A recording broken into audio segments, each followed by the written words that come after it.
गरीबी सिर्फ खाने की तंगी या कपड़ों पर पैप दिखने का नाम नहीं। गरीब की दुनिया अलग होती है। तंग गली में पानी के लिए लंबी कतारें, रातों में अक्सर भूखा सोना, छोटी सीली कोठरी में कई जनों का साथ रहना, ऐसे कि लंबा सोए तो पाँव से पाँव टकराएं।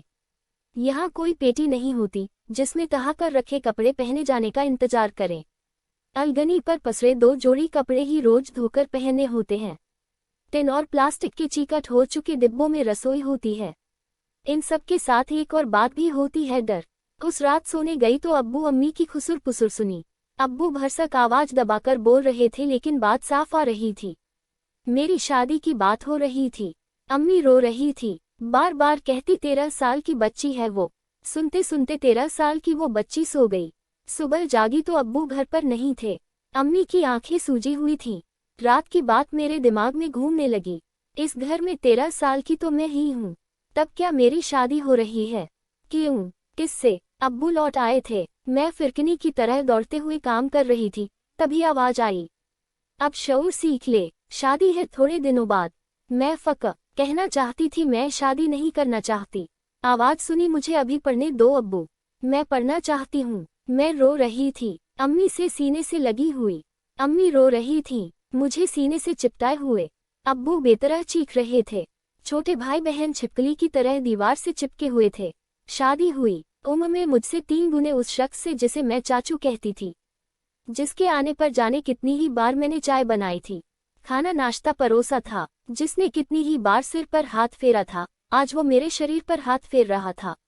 शादी के कुछ महीने बाद ही मेरे पेट में बच्चा आ चुका था। रसोई पकाते उल्टियां आती तो मुंह में दुपट्टा ठूंस लेती। रात तक पस्त हो जाती लेकिन तब तक थककर आए खाविंद की फरमाइशें आ जाती। अम्मी मिलने आती तो फल लाया करती। निकला हुआ मेरा पेट देखकर रो रो पड़ती।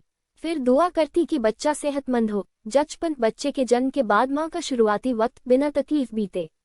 मेरे भीतर पड़ने की ख्वाहिश अब थोड़ी धुंधली पड़ रही थी। उसकी जगह डर ले रहा था। अम्मी का गांव जंगल के बीचों बीच था। वहां अक्सर जंगली जानवर आया करते। अम्मी बताती थी कि गांव में कोई भी ऐसी मुसीबत आने पर जोर जोर से ढोल बजाया जाता ताकि सबको खबर लग जाए। मैंने कभी अम्मी का गांव नहीं देखा था लेकिन अब मेरे दिल में वही अनदेखा गांव रहने लगा। हर वक्त जैसे कुछ जोरों से बजते हुए मुझे चेतावनी देता रहता। एक रोज डर सच हो गया। बच्चा गिर चुका था। डॉक्टर ने शौहर से कहा बच्ची है, इसकी देह अभी बच्चे के लिए तैयार नहीं। घर लौटी तो उसने बेदम पीटा। मैं पिटती रही, बिना चीखे रोए। बच्चा खोकर मैं बड़ी हो चुकी थी।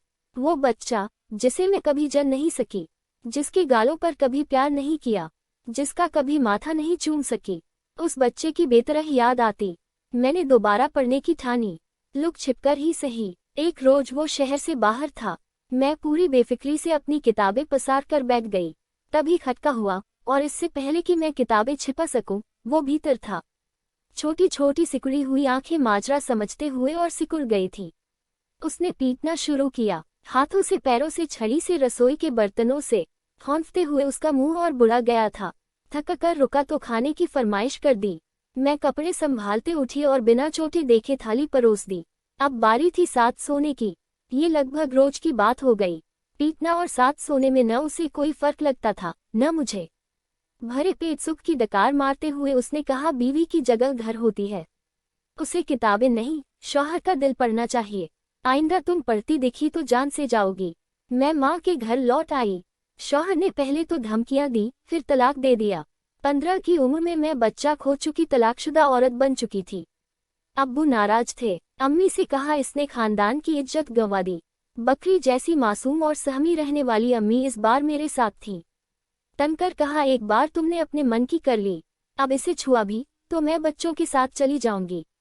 दिनों तक अब्बू और मेरे बीच अबोला रहा। एक दोपहर वो अचानक आए। हाथ में एक लिफाफा था। झेपते हुए लिफाफा मुझे दिया। चमकते हुए 2 पेन। हरदम दहाड़ने वाले अब्बू का चेहरा आंसुओं से धुला हुआ था। धीरे धीरे बोले अगले साल तुझे स्कूल जाना है।